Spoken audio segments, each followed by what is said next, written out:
need Neil and Jake. We just need 3 out of 5, don't we, to call the meeting to order? Yeah. For a quorum, correct. Yeah. Debbie would try to jump on. She's and Debbie. 3 out of 5, don't we? Right. Hey, Angela, before they get started, did you get the email from the city manager about masks today? Yes. Okay, good. When I tried to reply, yours got kicked back to me for some reason. He noticed, I think he entered my email incorrectly, but he caught it. So he forwarded it to me separately. Perfect. Okay.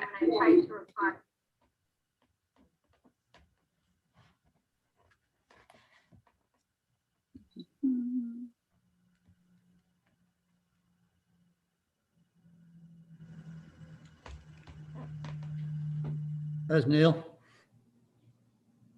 Hello. We're live. How you doing? Doing good. How are you? All right, thank you. All right, so in the interest of time, we'll call the meeting to order. We'll do roll call, Karen, and then Jake and Debbie will sign in when they appear on the screens, I guess. Is that okay? Debbie went back to the hospital. She's got an infection. So she said if she gets settled in her room, she'll jump on. Okay. If not, we'll give her an excused absence, I guess. Right. Yeah. And Jake, so if your son has a lacrosse game, presumably does Jake also have a lacrosse game, Gwen? Jake is he JV? Middle school. I'm not sure. I'm not sure if he attends all the games or just the ones he's coaching. Okay. All right. Well, anyway, let's call the meeting to order. Karen, can you do roll call, please? Yes, Steve, Yes. Kathleen, Here. Neil, Here. Jake. All right. Well, that was quick. So minutes, please. The minutes of the first item in the board packet. Could I get a motion for their approval, please? A motion to approve those. Thanks, Kathleen. And I'll second. thanks, Neil. If you'll take a quick look at those then, please. Mm-hmm. I looked through them just before the meeting. I don't see any items that are either inaccurate. So thank you, Karen. Or anything that we really need to talk about as a result of the minutes. So with that motion on the table, Karen, can you call the roll on that, please? Motion to approve the minutes. Steve, Yes. Kathleen, Yes. Neil, Yes. all in favor. Great, thank you. And I'm remiss in not welcoming anybody listening in on Zoom because I'm aware that some people do. So welcome to the meeting and I hope it's informative for you. So I want to welcome Pat Hoagland from Brandsetter Carroll. Pat, welcome to the meeting. And thank you. I think you've come to talk about the potential master plan developments. And I know that Angela might want to dovetail with you a little bit here. I'm not quite sure how you're going to handle the presentation, so I'll just leave it with you. Okay. Angela, do you want to go first? Well, I just want to say hi, and it's nice to put a face with the name because I know we've only spoken on the phone up to this point. Pat reached out to me, I think it was last week we touched base to kind of find out where we were with this master plan, because I know my understanding is once COVID hit, everything kind of came to a halt. So we just wanted to figure out where we left off, where we want to pick back up again, and what we need to do moving forward. So we asked that Pat join us tonight so that he could kind of address that with the board as a whole, and then we'll all move forward from this point. Great, thank you, Angela.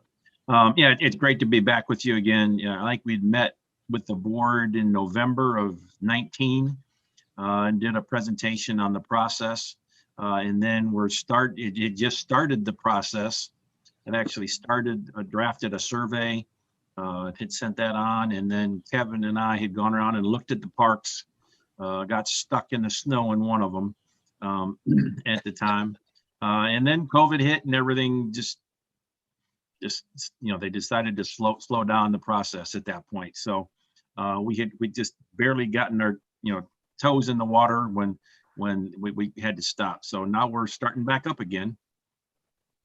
And I've got a presentation. It's a little bit shorter than the one I did to the board before, but I see some new faces on the board as well. So I thought it would be good to just walk you all through the process that we're going to be going through over the next 9 months or so.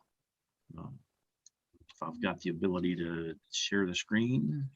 Can we ask questions as you go, or would you rather? Yes, we you leave them can. till Yes, the yes, end? that'd be great. Yeah, that would be great, because I want you to understand what it is we're getting into and what you're doing and all those kind of things. So I was looking at documents before the meeting. Do we have a signed contract with you? I saw numbers on paper. I didn't see signatures on those pieces of paper. Is there a signed contract? Yes, there is. Okay. Yeah, Thank you. we're ready to actually, yeah. I think it was signed back maybe January of last year. Okay. January, early February, something like that. Yeah, you raise a good point, Jake, Pat, in that we're actually a fairly new board on the whole. I think probably, well, at least 2 out of the 5, maybe 3 out of the 5 weren't on the board at that time. So Right. This will be informative. All right, so let me go ahead and try to, let's see. Karen, you're muted. Pat, do I need to share hosting abilities with you? I That think, you can share? I just got it. Uh-oh. Is it going? Screen 1, there we are. There we go. There you go. You can see it. All right, good. I love it when it works. I had a meeting Tuesday night in New Jersey, and I had done the entire process through Zoom throughout the whole year, and they'd never met me in person. So it was nice to finally go to the meeting and meet the people. I met the director, but not the rest of the staff. So, so we'll talk a little bit introductions. I think we sort of done that. A little background, talk about the process, and then the schedule, and then discussion at that point. Anytime you have a question. So what we're going to do as part of this process is really try to find out what the community's priorities are.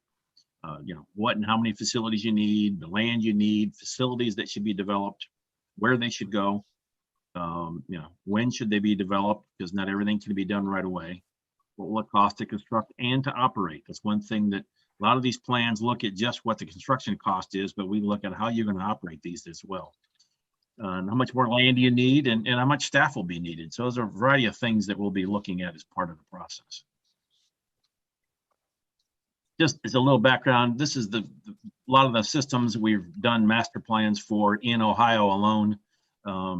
Just recently had final meetings in Greene and Cuyahoga Falls, and Talmadge the year before. So we worked with Portage Park District a few years ago. So we've done quite a few of these, and then in several other states as well. We're finishing up a plan in Charleston, South Carolina right now.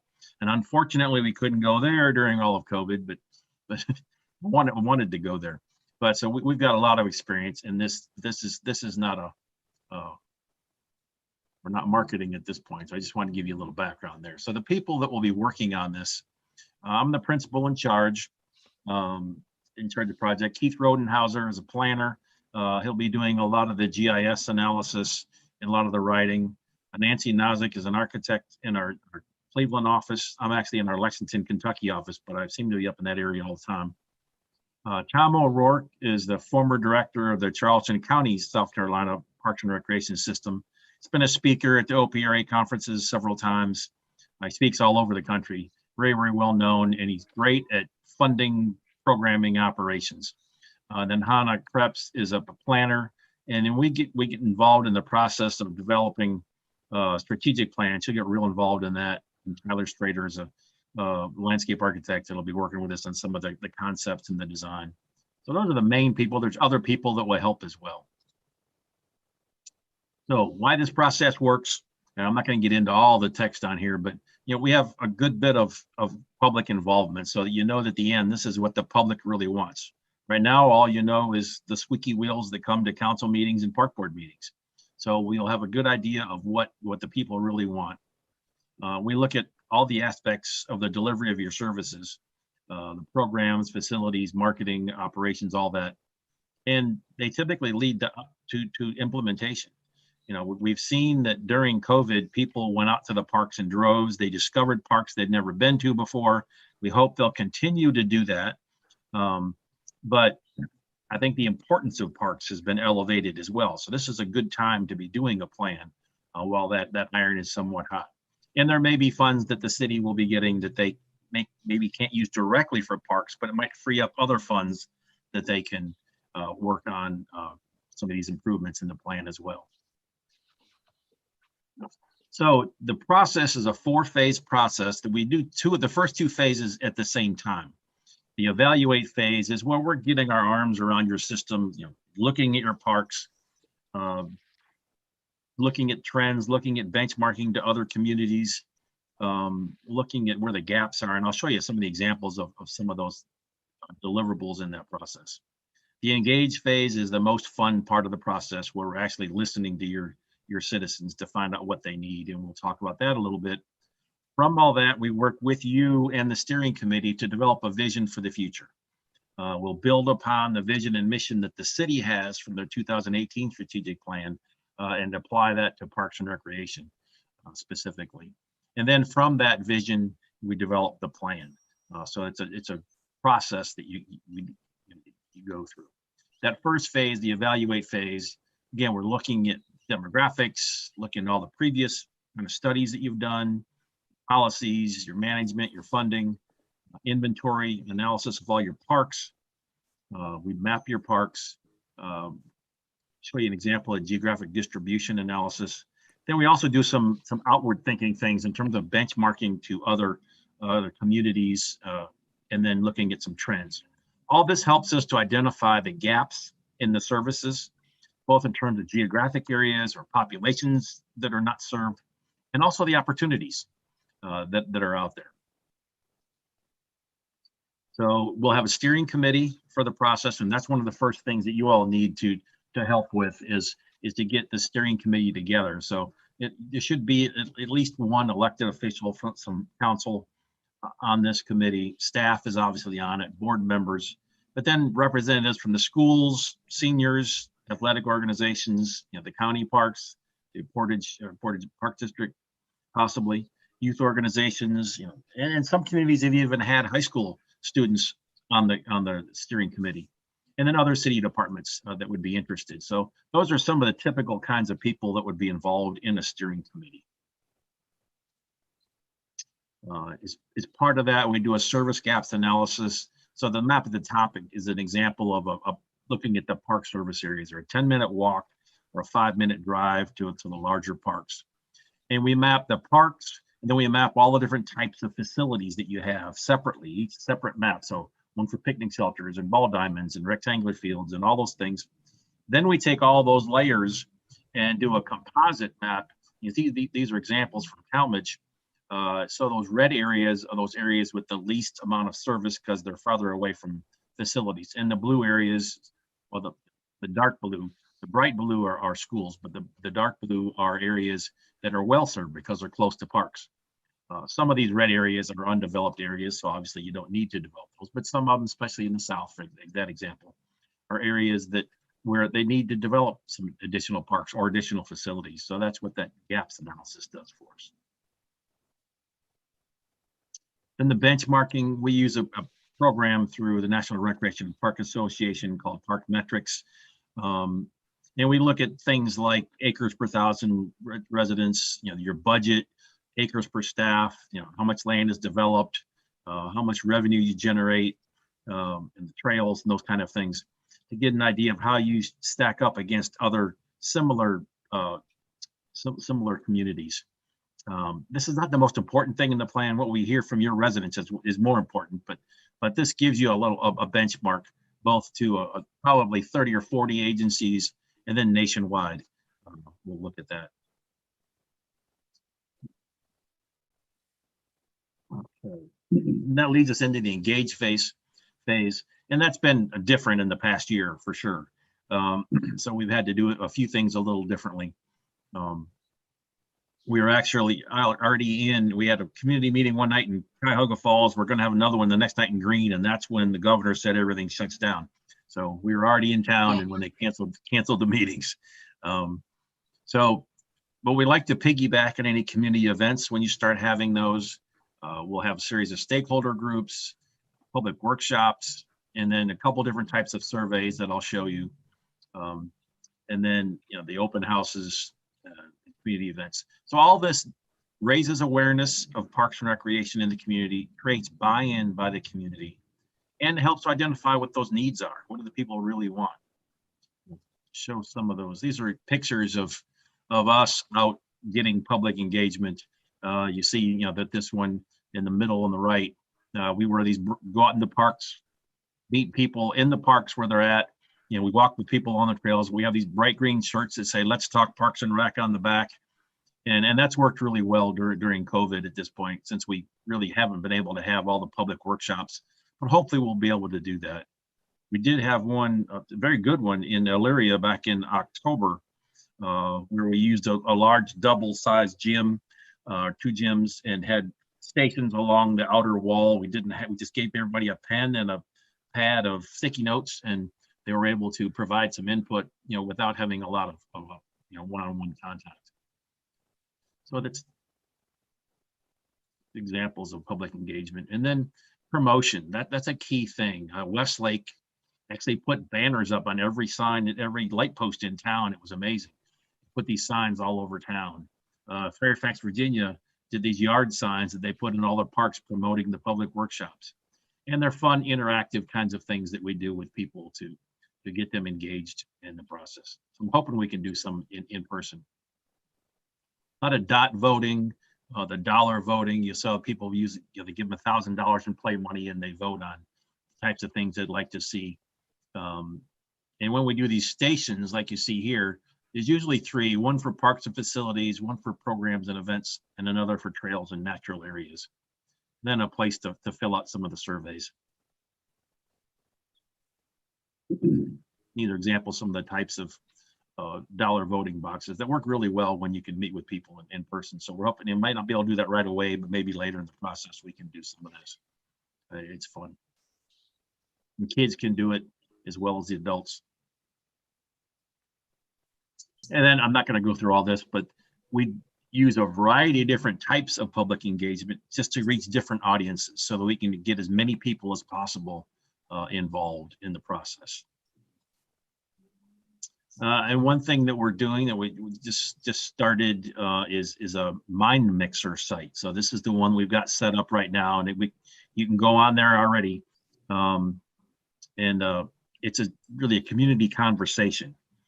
People can put ideas in there. People can respond to those ideas. You can respond to those ideas. We'll put some of your names in there in the who's listening section. But with a couple of questions that are in there right now is, if you had a magic wand, what one change would you make to improve, parks and recreation opportunities in Kent? And then another one, we have a little poll of what are your favorite activities to do in the parks. And I think there's 3 or 4 with our questions, but we haven't really gone live with these yet. That's something that we can get started on. And then the stakeholder groups, that's where we get into the nitty gritty with some of your user groups. But usually, council and city administration, and we want to find out how much they're going to support and what they'll support. The board, obviously, your athletic organizations, seniors, cultural arts groups, partners, the county parks, schools, neighborhood associations, other city departments and staff. You'll know better than we will who some of those key people are and key organizations that we want to meet. And these are typically about 45 minutes to an hour long, where we find out more specifics about what those organizations need, how they interact with you, and how we can improve the relationship with them.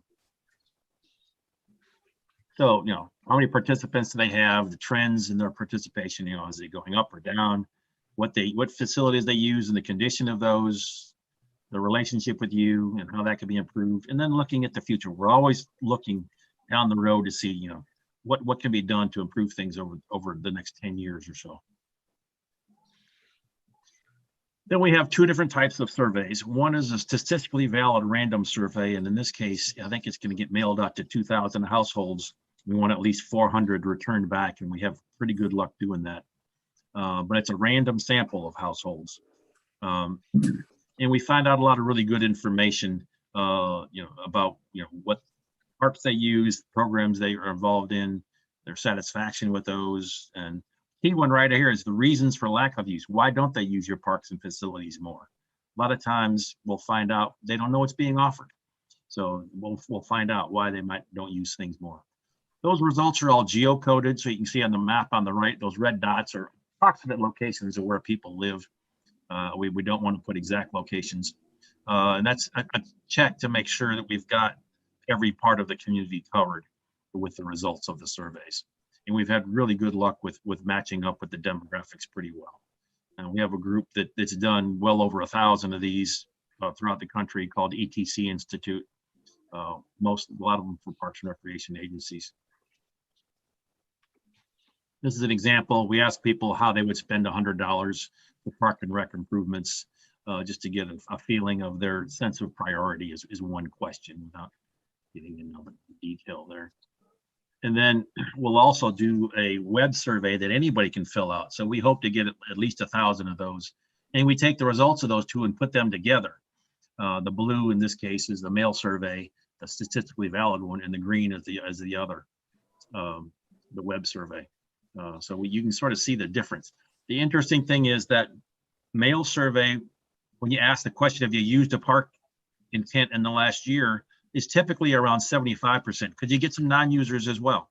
But the web survey is typically about 95% because it gets sent out through email blast, through your program, and the people that involved in your programs, or through the soccer coaches or lacrosse coaches or whatever. So it's the real user groups that are using your facilities. It's another good audience to we can compare the results of those.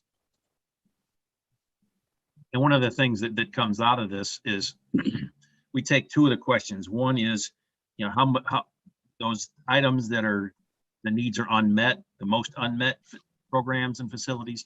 And then also what are your highest priorities of those people, and you end up with a high priority ranking of the types of facilities that people want. And we do the same for programs as well, to see what are the things that you should focus on the most based on the people that completed the surveys. And then that web handout survey is a shorter version, can be done online or by hand on paper. When this is a case where we went out to an event, had iPads, people were filling them out. The goal there is to get as many people as possible to participate in that. And then this is an example of some of the information we did in green recently.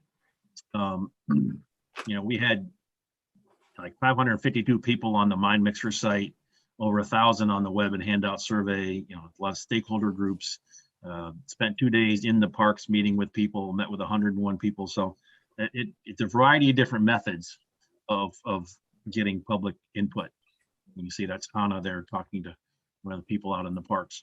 They put up a tent and work from there.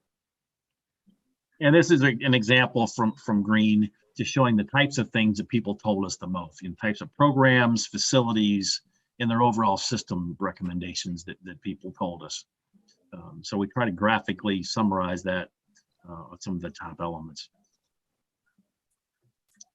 And then from that, we work with you all to develop a vision for the future. How can you improve the quality of life in your service delivery? And it's really a couple meetings with the steering committee. Even during Zoom, it's been fun. We do a series of Menti polls, and if you're familiar with that, but it's some online polling to get people's ideas on key phrases for the core values and things like that. So this is a case when one of our clients down in Garland, Texas, you know, their vision for the future was to inspire people to live, work, play, and thrive in Garland. He came up with a graphic to go with that. And then they had a whole series of core values that they came up with. And we'll do that here as well. You know, service, passion, innovation, respect, inspiration, and teamwork were the key ones they came up with. It's different in every community. And then they came up with a mission, you know, that everybody got behind. Again, this is a case of a lot of staff and steering committee were involved in this. About 40 people were involved in developing the mission and vision. So we'll do the same with you. Then from all that, we developed a series of goals and objectives. This is again, an example from Green, but usually there's one goal that's related more about the physical facilities, one that's more about the programming side of it, one about the operations in the management of the system, and one on finances. So again, that changes a little bit from every community, and then you'll help us create that. All that leads to the development of the plan. We feel strongly that the recommendation should be realistic and practical. My father was the Parks and Recreation Director in Elyria for about 30 years, just west of Cleveland. And I grew up in the park system, and that's why I decided to do what I'm doing. And I just got the belief that you got to come up with things that people are going to actually be able to implement. So an example, we'll show potential park locations where those gaps are. You can see how we use the gaps analysis to identify where those gaps are in the services and where they should go. And then there'll be a series of concept plans. These are examples from Talmadge, Cuyahoga Falls, and Green that were part of their plans to show how some of these improvements could be done in their parks. And then, as I mentioned before, we don't look at just those capital improvements, but also open space, the types of the funding and revenues and the marketing and organization and all that that'll make it all work in the end. And then we work with the steering committee again once we come up with a whole series of capital improvements, and you use the Menti polls online, so you see the results immediately, which is sort of cool, and prioritize the sort of ranking from it's not a priority on the left to it's a high priority on the right. Get an idea of where their feelings are based on all the information that we've gathered to that point. There's probably be 3 or 4 slides like this as we go through that with the committee. And then that leads into an action plan that is built on the goals and objectives. There probably will be 130, 140 strategies as part of this plan. We put them in a timeline for 0 to 3, 2 years, 3 to 5, and 6 to 10. The type of strategy, who's responsible, not everything would be you, and what the funding source would be. Again, that might not always be you, it could be a partner or another agency. And all those strategies are geared back to the goals and objectives. And it's probably be 7 or 8 pages like this. Then the timeline is typically about a 9-month process. Again, everything during COVID got slowed down a bit. Had to sort of refigure out how to do the public engagement. But we're doing that evaluate phase and the engage phase starting at about the same time, but the engage goes a little further. It takes about 3 months to get the results back from that statistically valid survey. Then once we get that done, we get into that Envision phase, the vision, mission, values, goals, and objectives. And then from there, develop a plan. And then these blue things up here are basically where we would have either board or steering committee meetings throughout the process.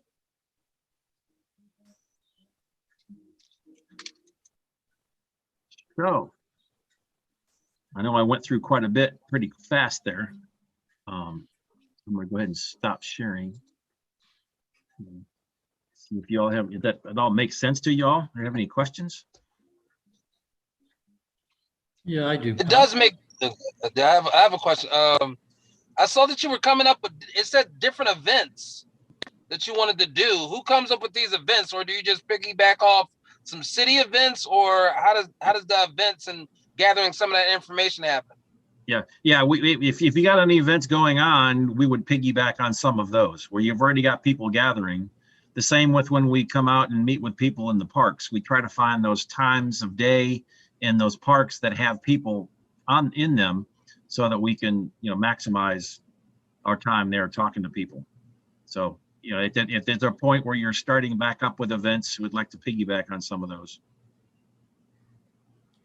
Pat, how fixed is your timeline? Because we seem to be behind it already. We don't even have a steering committee in place. Yeah, well, it's not all that fixed. It's fluid. We don't have to get it done in 9 months, but that's where we like to start there. Yeah. So within that timeline, can you maybe break it down for us a little more? It doesn't have to be now. I'm not trying to put you on the spot with this, but right. When do you need names of steering committee members? Oh. And then what follows that? The flow chart there was informative, but right. it doesn't actually help us get into the weeds. And based You're on right. that timeline, we need to be in the weeds right now. No, again, we're just getting started. We do have, a key element is that statistically valid survey that I said takes about 3 months. Mm-hmm. So we've got a draft of that. I think I sent that to Angela already. And staff before Kevin left had already provided some input on that. I'm not sure if the board was part of that discussion or not. But did I send that to you, Angela? Yes, you did. I did. Okay. But I want to, we should get that to the board so we can get any comments that they might have. But because I'd like to get that mail survey out as quickly as possible, because it takes time to get it back. The web survey will follow. It's a little bit shorter document, but it'll be basically the same question, just a few, lesser amount of questions. So once we get that one, we can get that moving along pretty well, and then start looking at who the stakeholder groups would be. Identify who you think some of those key, because that's something that we'll have you all to set those up. And again, not knowing, got to stay fluid in terms of whether we're doing them on Zoom or doing them in person. We're flexible either way. When we were doing them all in person, we'd come to town and say, okay, for these 2 days, set up somebody every hour to come in and talk with us. On Zoom, we can move it around a lot easier because there's no travel time. Pat, what sort of demographic information is on the survey? I think, let's see, I've got it right here. And that's a question whether you want some of it or not, but usually there's a ethnicity, a race question, and a income question. Okay, good. In terms of that. So my follow-up to that then is, 400 out of 2,000 you sent, with 20% return rate. That's fairly standard, right? I mean, you'd like to think you'd get more, but unfortunately you don't. Do you analyze, or will you analyze the data on there to ensure representativeness, particularly across income groups? One of my fears with this type of survey is that the people who are the most likely respondents are those who are well served by Parks and Recreation, and the likelihood is they're in perhaps middle to upper income brackets, Right. And so my fear is that we might miss out on some of the less served community members, Right. Whose opinions we really, really do need. Right, and that's why we do a variety of different things.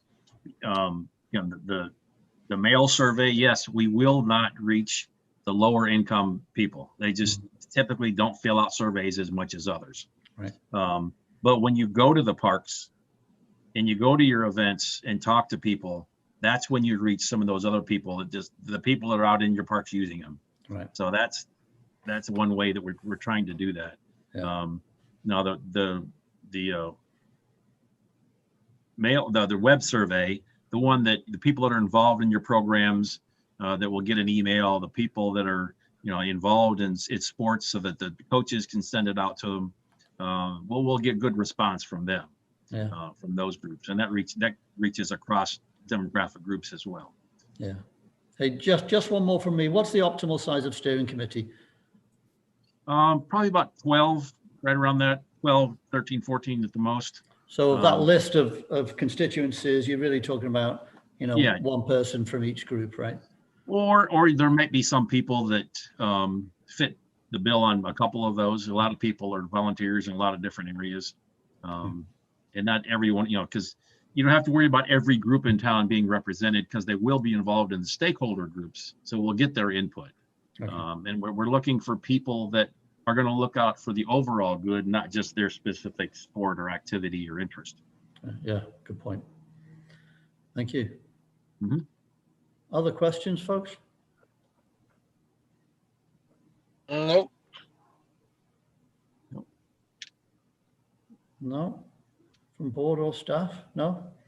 Well, I'll have, you can all take a look at that Mind Mixer site. I'll send Angela the site for that. It's kentparks.mindmixer.com.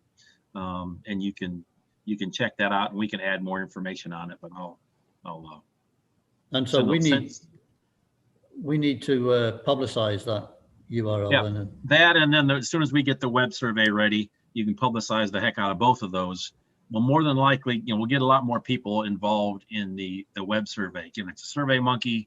You don't have to log in or anything. You can fill it out as easy. The other one, that's one drawback to that Mind Mixer, is you do have to, get a username and a password and those kind of things. So that one, it's just, we don't get as much response on that as we do, and it's not as detailed as that web survey.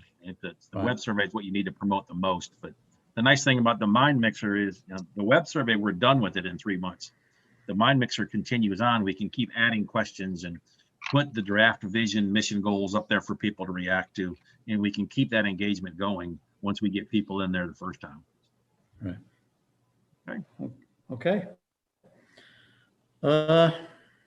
One last call for questions, folks. Okay. Well, we're looking. I do. Should we start putting that Mind Mixer in our newsletter, and do we have an official restart date? Well, what I'd like to do is get that web survey ready to go.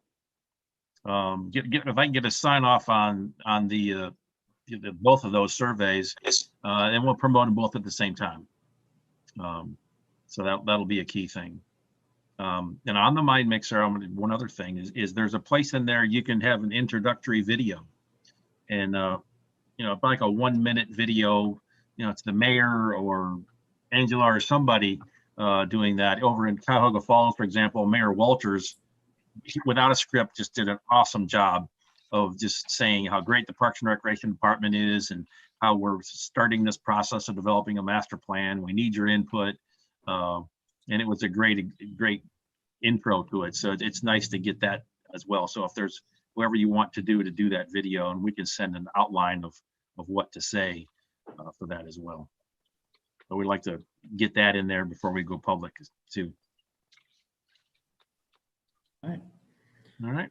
Yeah, Pat, thank you. Appreciate you joining us this evening. Okay, thank you very much. I look forward to working with you all. All right, likewise. Sure. Okay. I guess I'll head on. I'll head on out. Yeah, Thank good you. evening. Yeah, good night. Thanks. Pat. Yeah, bye. All right, on with the meeting, and the master plan update is part of Angela's report, so we can, talk over any additional items related to it. There's probably a few, I think, that we need to talk about. Correspondence, we have a donation from Pete Orlando, which is very generous, on $100 towards the planting of a memorial tree in Kent Parks. Do we know where that tree is going to go? I don't think they've chosen a location yet. Okay. I think he's going to be in contact with Sam, and they're gonna choose where that's going to go. Okay. All right.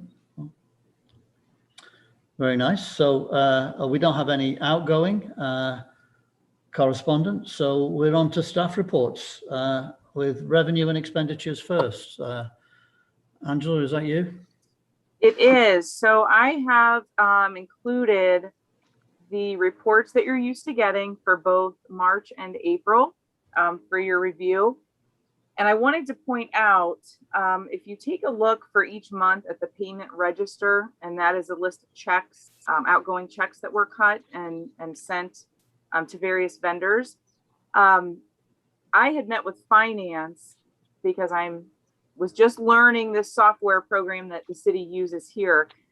We went through and printed these reports. And as I was looking at them after Karen had sent the packets out, there were a couple amounts that caught my eye that I further investigated.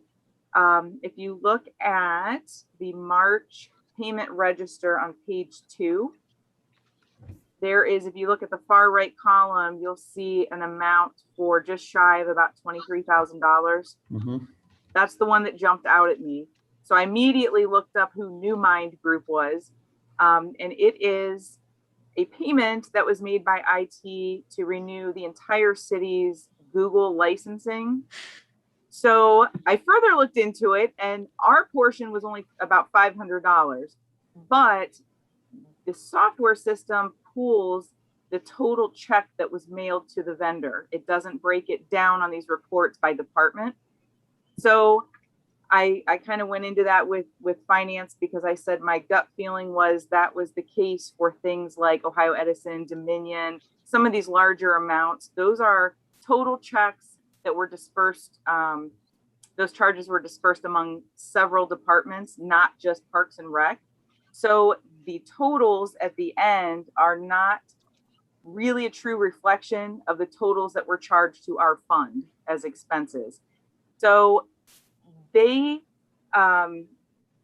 did not know why the program pulled the total numbers. So they're working on that and looking into that to see if we can maybe run this report a little bit differently for future months. But I wanted to point that out. So there are a couple of those in there that are total city amounts, not just Parks and Rec amounts that were charged to us, because it did look like a lot. And I was a little shocked. So that's what made me kind of look into it further. Yeah, thank you. I'm glad you explained that, because when I saw not only that, the East Ohio Gas 13,000, Yeah, and I was kind of blown away by that. Yeah, and they didn't really have a solution right away. They're going to have to look into it. One of the solutions was to export these reports into Excel and then either change the numbers manually myself to reflect just our department, or delete columns and rows and do some things along those lines. So we're going to try and kind of rein that in a little bit for next month's meeting. But I wanted to make sure everyone was aware of that when you're looking at these. Yeah. So do we know which other line items this applies to? I mean, AT&T. I do know most of the utilities. So if you look at, I think things like AT&T, Charter, like Spectrum, some of the Spectrum charges, East Ohio Gas. Mm-hmm. I'm trying to think of some of, you'll see several on here for Spectrum. They're not all just Parks. And I think I said Ohio Edison and East Ohio Gas. Yeah. I know those are for sure.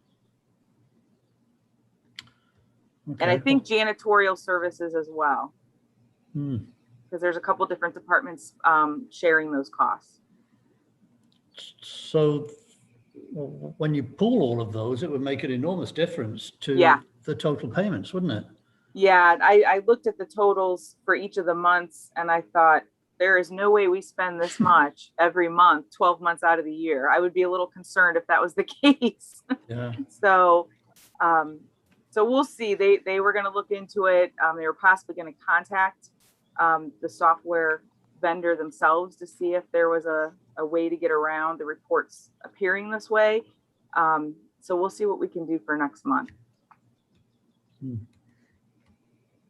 Okay. And I guess the bigger or broader concern is that the actual balance sheet reflects the real numbers, not the numbers that we're seeing in those reports. Yeah? Correct. Yeah. Okay. Yikes. Yeah. Okay. The park reports. Are there any more questions about the revenue and the expenditures? The parks report, Sam's not here, but he has submitted a report in writing.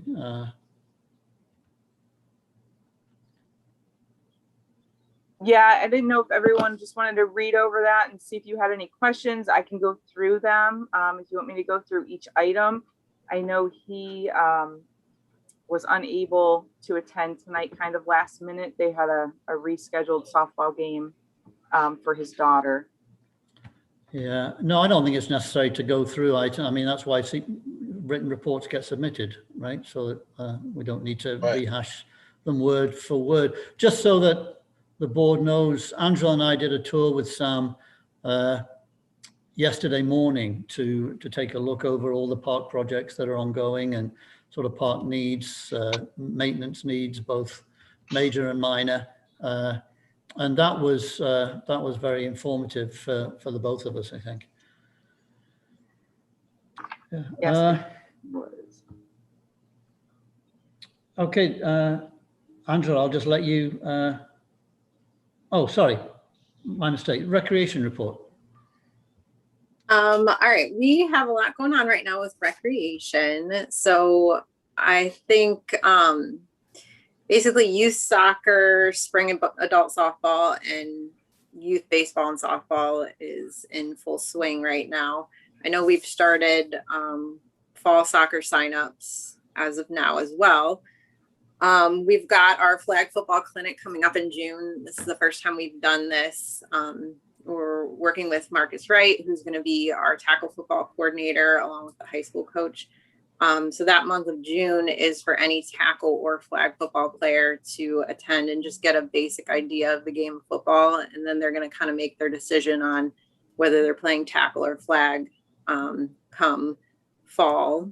So that's something new. It's going to be going on at the Davie football field. We got that. We have sports camp registrations going on right now. And I think numbers look pretty good for this. We did get the indoor locations for volleyball and basketball at the high school. I talked to Jim, and with all the construction going on, it's kind of a day-by-day thing. So if there is construction going on in those gyms on those days, they're going to move us to hopefully Stanton or just another facility.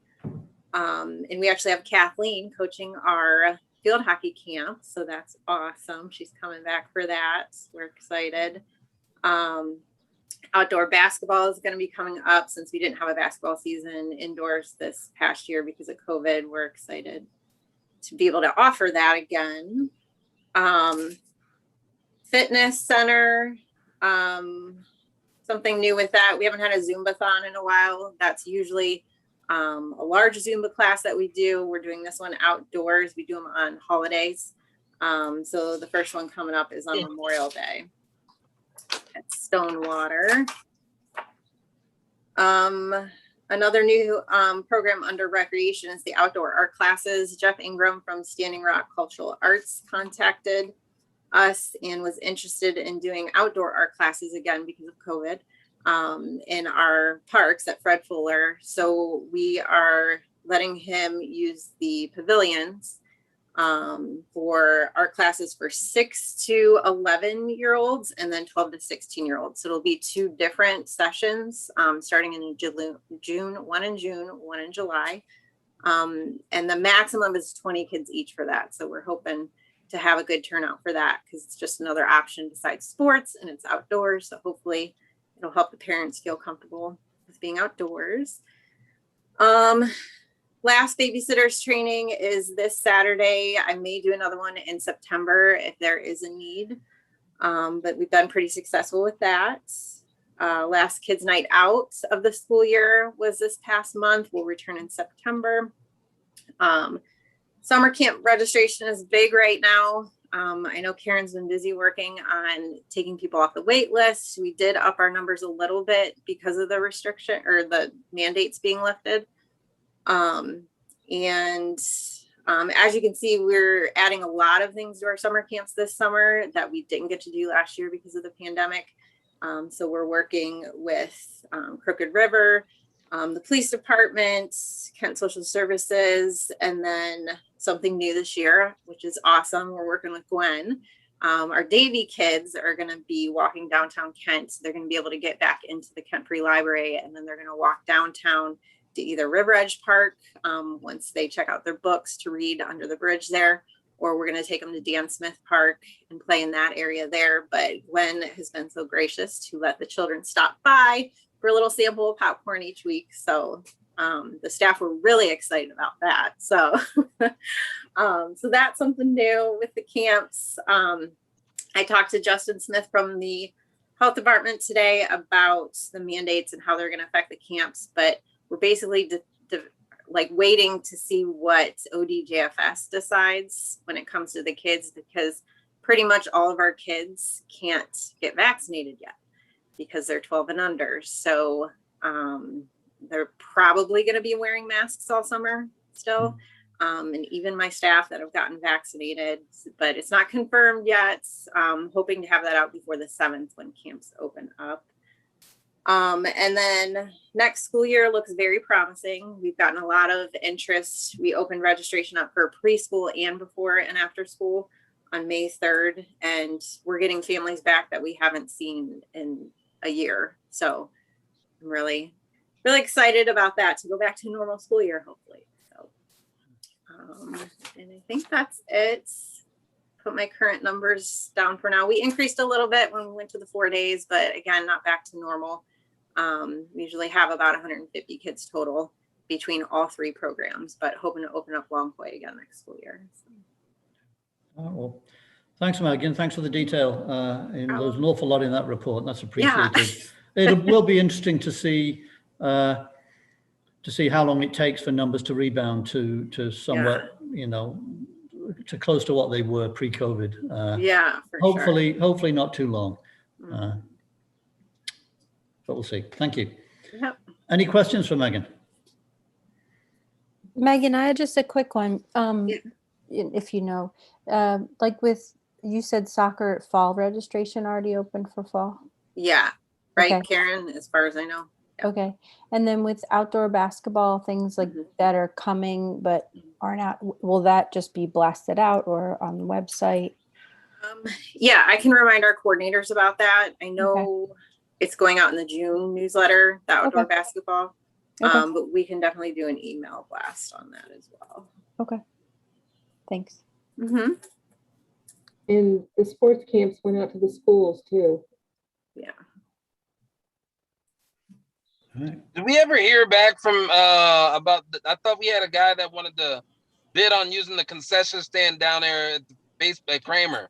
I know I sat down there last weekend for about, I want to say 6 hours, and it would have been great if somebody would have been at the concession stand that I'd be able to offer something. So just checking to see if we heard anything back about somebody offering something at the concession stand.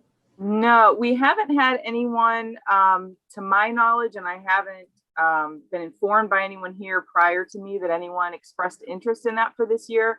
I know that there was a concession advertisement several years ago. I don't think they got any interest at that time.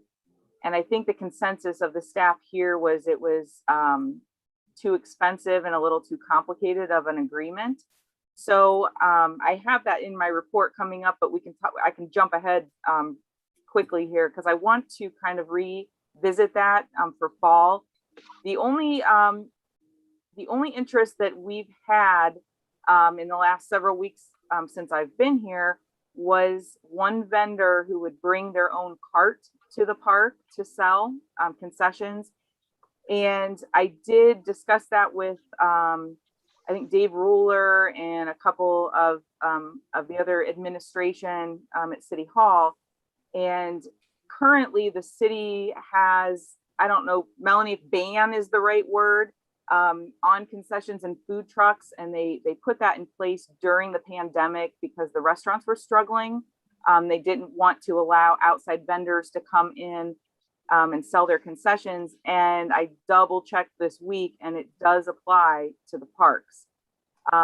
So I've been working with them, kind of expressing, how if there's any discussions on that, I'd like to be included because I'd really like to see us have the ability to allow concessions to come in, not just for the fields and the games, but we do get occasional requests for people to bring outside ice cream trucks or, you know, something fun for birthday parties when they reserve pavilions and things like that. So currently, the ban applies to our facilities as well. Hopefully that will change. If I could piggyback on that as well, there's actually ordinances on the books that limits the use of outside vending of this nature. And in fact, there's only 3 spaces within the entire city that those can be located. So that's part of our review, Angela. So that's great that you're having that conversation, because that was one of my questions, like, how does that work for you or in your parks or those kinds of things? What enforcement, if any, was out there? So that's great that you'll be a part of that, because we are going to open that up and look at it again, just in general throughout the city. Those require permits both from the service director as well as the health commissioner. So maybe we should be adding you in there so that that contact is also going through you. So that's great that you're involved, but there's a few more steps than just having somebody come in and run a concessions. Yeah, in the current concession stand at Kramer Fields, I checked into the license that was issued for 2021, and it only allows for prepackaged sales. So that concession is not set up at this point for any kind of hot foods or cooking or anything along those lines.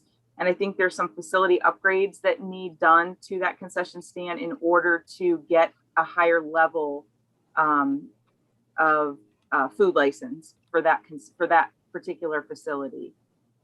So, you know, we're limited right now, unfortunately. With what we can sell out of there, and we're limited with outside people coming in.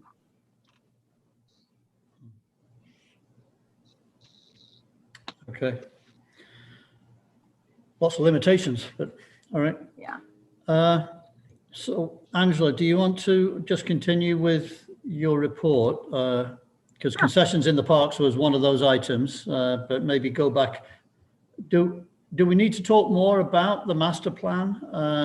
I'm wondering in particular if we need to sort of develop a to-do list, you know, and particularly with regard to the steering committee. Well, I'll just speak real quick and let you guys comment as you will, but I would suggest, with my discussions with Pat earlier in the week, or last week, I should say, his number one priority, he stressed to me on the phone, was to get the mail survey going first and foremost. That was his highest priority. And as far as the steering committee, I keep hearing it referenced, and I keep hearing a lot of people saying, like, they have a great person, they have a great person. So however you choose to set that up, how you want to nominate people, recommend people, you know, I think that might benefit us to have that discussion. So would it help then if any of us know people who we think would be good steering committee members, should we give their name and contact information to Karen? And then once we have a full list, the only thing I would say is, when you approach somebody about this, you don't tell them that they're on the steering committee, because we could end up with a steering committee of 25 if we all do that. But just say we're gathering names. We don't know how many people would be on the steering committee. Would you be interested? And if they say yes, you know, probably get a name and an email address and pass it on to Karen. How's that sound? Sounds good to me. Yeah. Can we try and do that by the end of next week so that we can make moves on it? Yeah. All right. Yeah. Yeah. Good, Jake. Yeah.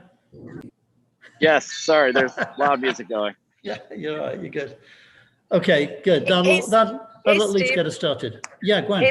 I'm sorry. How many names would you like? Do you want to give everybody like a certain number of names to submit, or do you have a target number?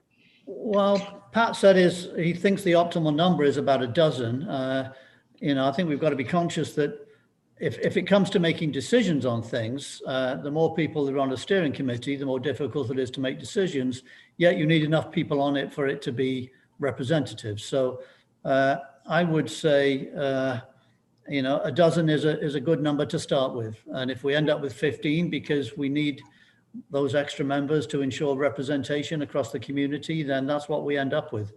I think that, but the more you go past that, the more cumbersome it could get. So Sure. So for like board members, you want board members, or do you want people to give like 1 or 2 names? 2 or 3, and I don't think it Okay. needs to be restricted to board members either. I think staff members, if you know of people that you think would be really good steering committee members, pass their names on as well. That sounds good. Thank you. Yeah. Okay. 2 or 3 names. Hey guys, I apologize for interrupting real quick. I've got to go. I just had one quick thing to add, if that's okay. Yeah. I was approached by the Lions Club, and they're doing a plastic drive to create benches to put in the parks. But I think there's like regulation on that, which I have no idea what it is, and they really didn't know either. Obviously, I'm not expecting anybody to have that like off the top of their head, but they wanted to know like further, what would it require to like place a bench in a park and possibly like put a name on it, or how that works, or things that would go along with that. I know that's completely off topic. I apologize.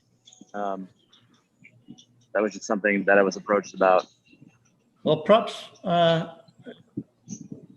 well, item number 5, Andrew, is sponsorship opportunities. So I guess it sort of comes under that. Kind of.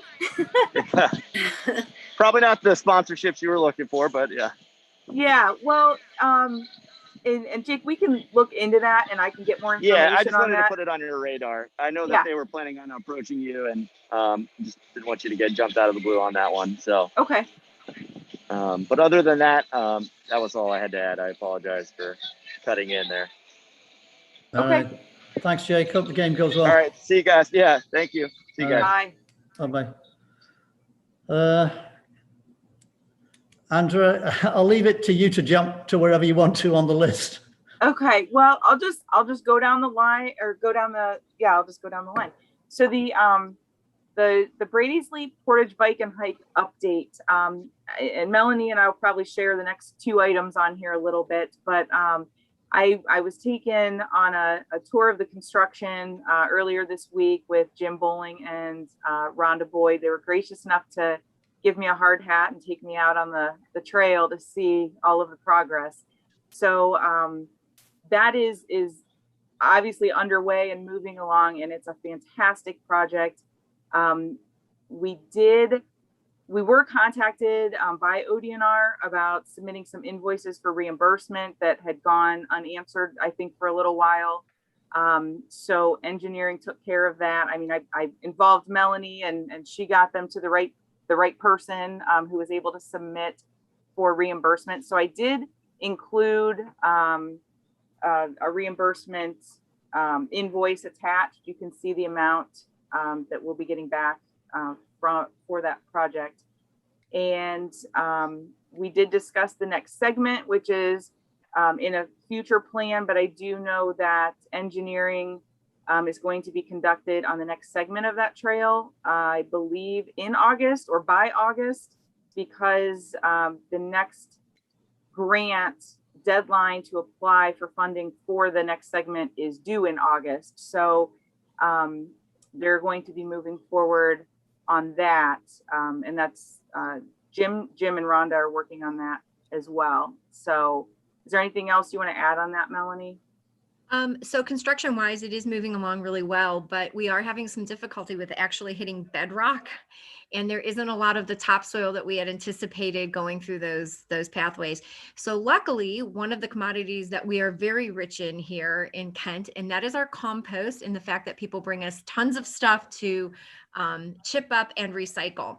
So we have a nice little pile over there. So what we've done is we give it away for free, but we've stopped that because we're going to commit that the remainder of the pile will come to this project for sides and filling in, because it'll make a nice base for that.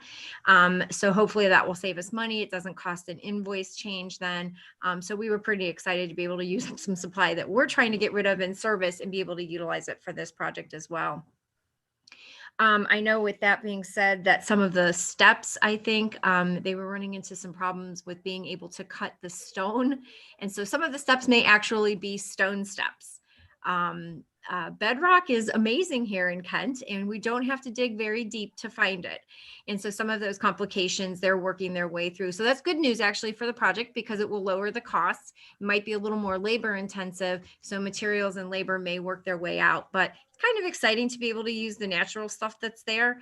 And I know Rhonda Boyd, who is one of our senior engineers, loves the outdoors and loves these kinds of projects. She's the one that put the Chimney Swift project together. So her outside experience, she just absolutely loves these. And so her excitement when she comes back with this really isn't a problem for her, because she's excited to use something new.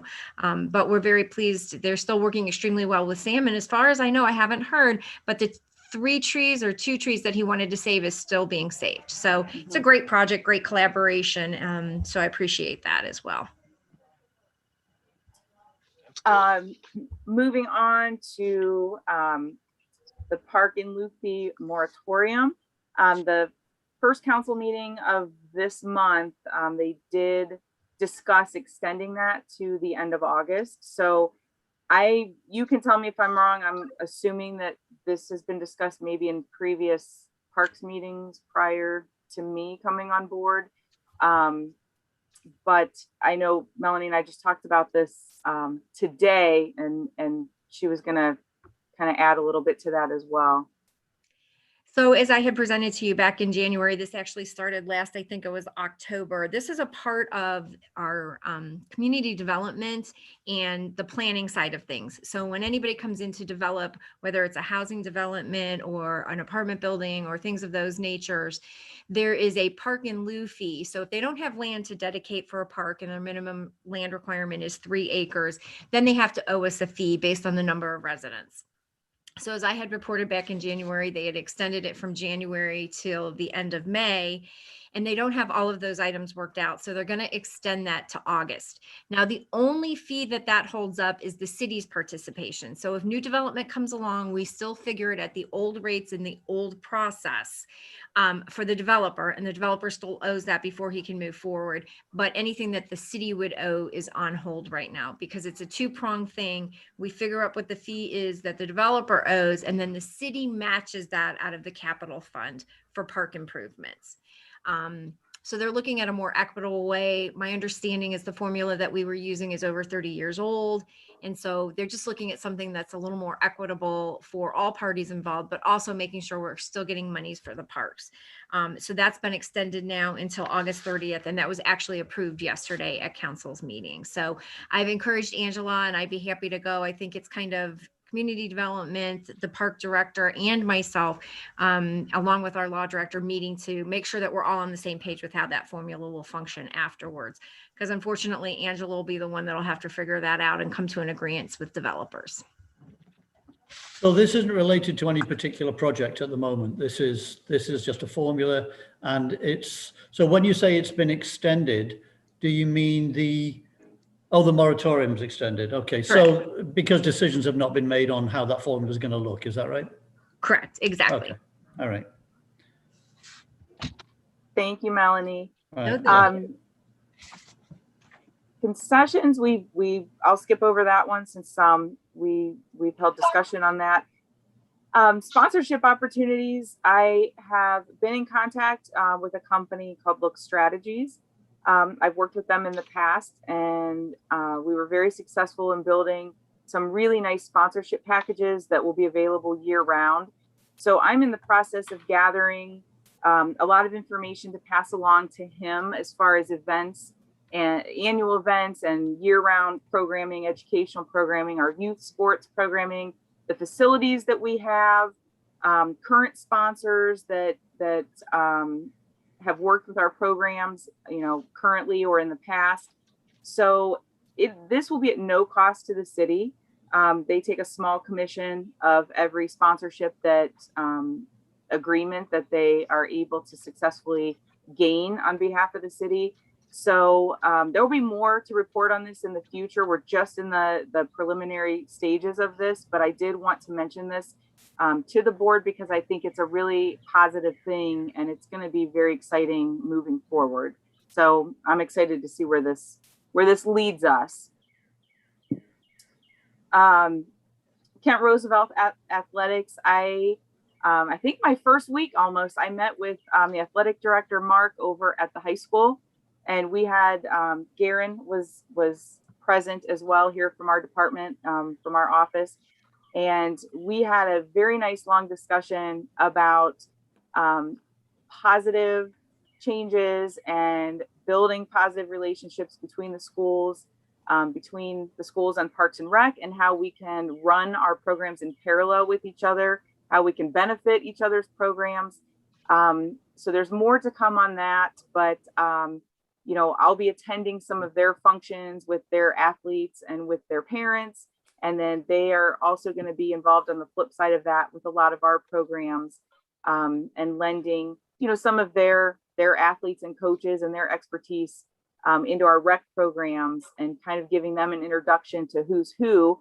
And so they know who everybody is kind of going up through the ranks, in all the different areas of youth sports, up until the high school and the varsity levels. So we're really excited about that. And I think they really are as well. Neil, I put the gazebo on here in the Dora, because I know you wanted to have a discussion about that.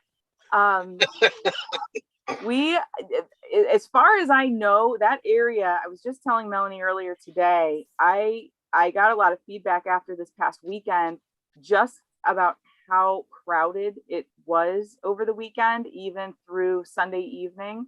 So I think that people are getting back out. People, maybe because it's outdoors, they feel a little safer, but it's kind of going into the end of the school, beginning of summer time frame, and people are really taking advantage of that. So I think that that's a really positive thing for the city. I know Karen had indicated that Main Street Kent has that gazebo reserved on the weekends. So I know when Steve and I kind of toured, we went there yesterday and we were looking at the possibility of signage. I would say probably temporary signage, just promoting the Parks and Rec department, promoting our website, promoting our programs, some things like that, whether that's in the form of a banner or whether that's in the form of like a 2-post sign that we can put there. But we are exploring that because we do want to put something there because it is getting a lot of visibility. So I think that is definitely something that we should pursue. I think that's a fantastic idea. I know I was down there last week and it was like, I was in shock kind of how many people were down there. Like, it was just kind of overwhelming that how many people was really outside and just hanging out outside and some with masks, some without masks, but either way it goes, the gazebo was right there. And I was thinking, if there was a sign of some sort to continually promote things that are going on, sign-ups, when those dates are coming up, or whenever events are coming up, then that would be something total great that we could utilize in the times that they're using that space right out in the open right there. So people, just to inform the public of what's going on. It was just a thought. And as soon as I saw that, I was like, yeah, that'd be a great opportunity for us on our. No, I think that's a fantastic idea. I completely agree with you 100%. So we are pursuing that, and then I'll have more to report on that, hopefully by the next meeting. Awesome.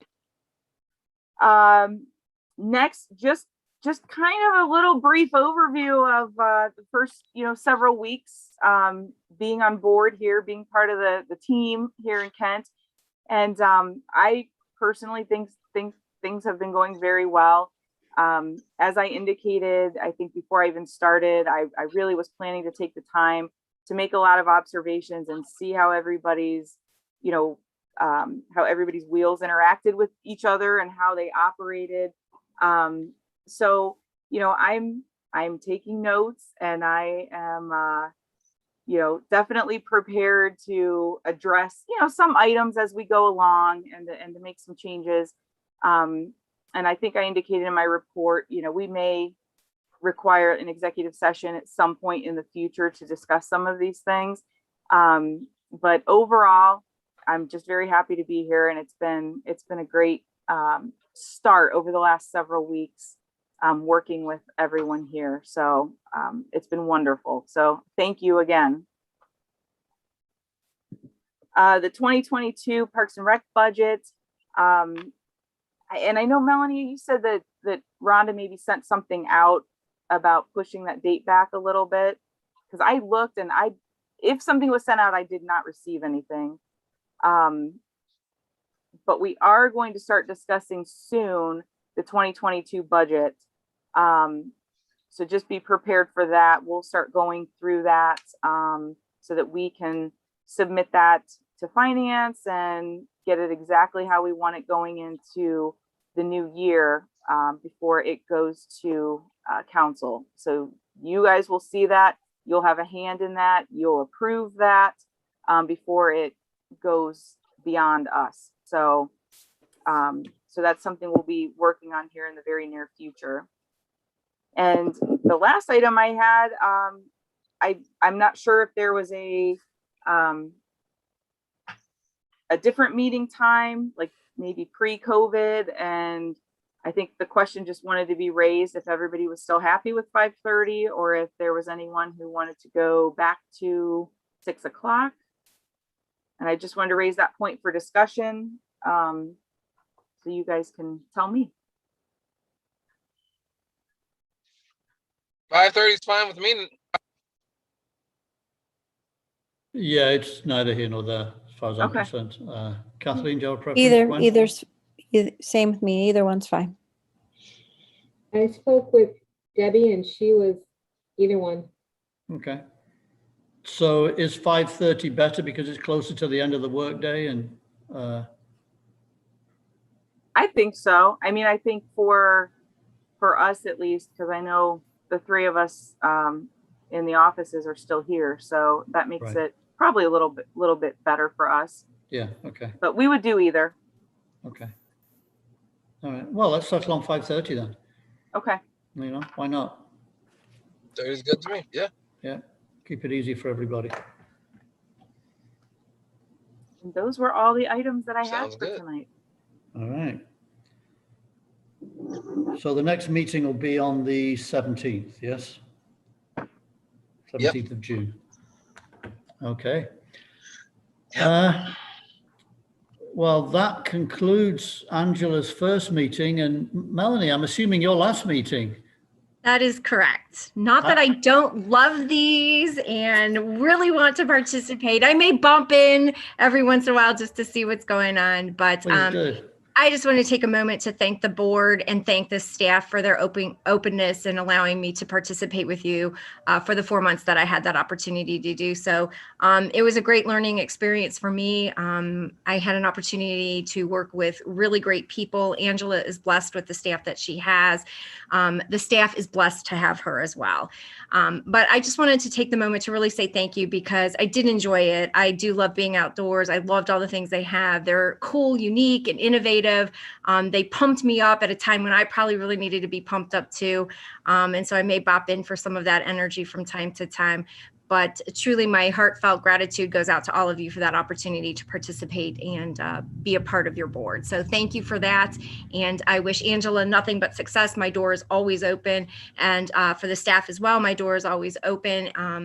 But I look for great collaboration in the future between the service department and the parks. We had a lot of discussion today on that, and I'm excited about being able to do some projects together and continue to grow and see where we go together in the 21st century. So thank you very much for this opportunity.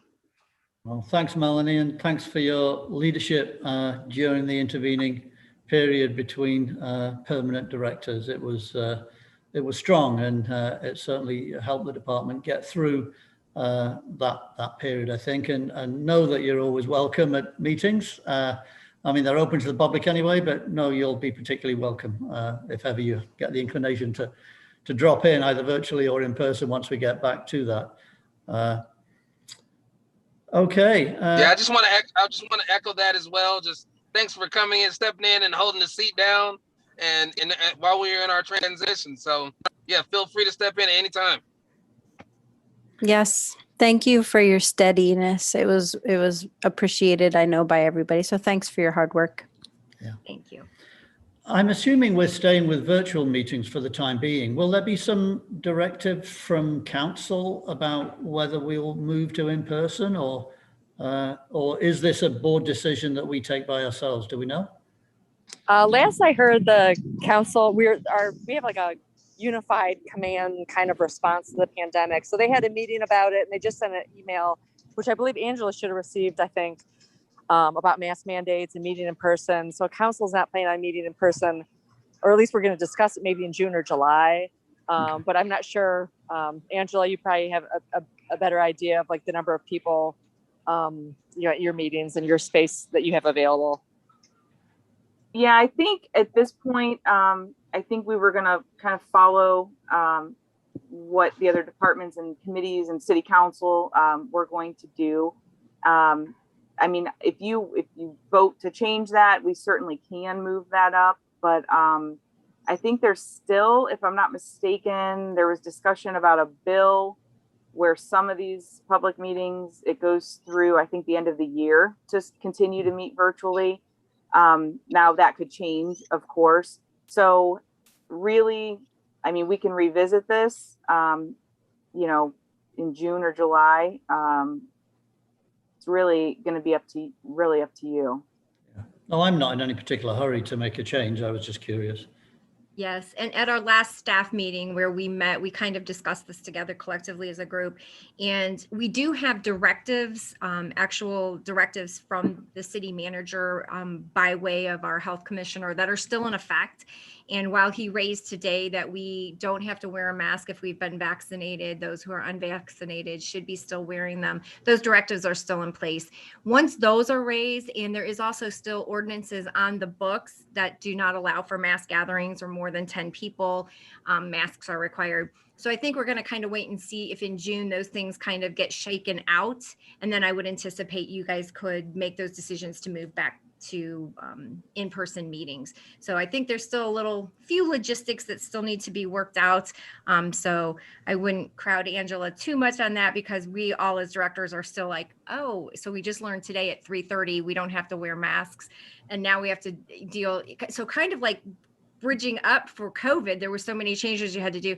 Now we get to get rid of the masks. And I probably had more questions on, well, what do we do about this? And do we get this covered? And how do we do this? And what if we get sick? I think I have more questions now than I did when COVID started wearing the masks. So I think that's going to be a process that we all have to go through. So I would just encourage the board to hold on just a little bit longer, because we do have those directives and ordinances in place.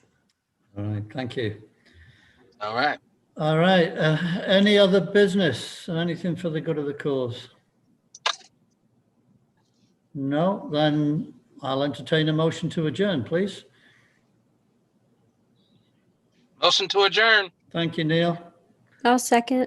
Thanks, Kathleen. And I don't think we need to call the roll on that. So thanks, everybody. Great to see you all. Angela, again, welcome. And we look forward to moving forward. Have a good evening, everybody. I look forward to seeing you next time. Take care, All right. everyone. Bye-bye. Good night. Bye. Good night.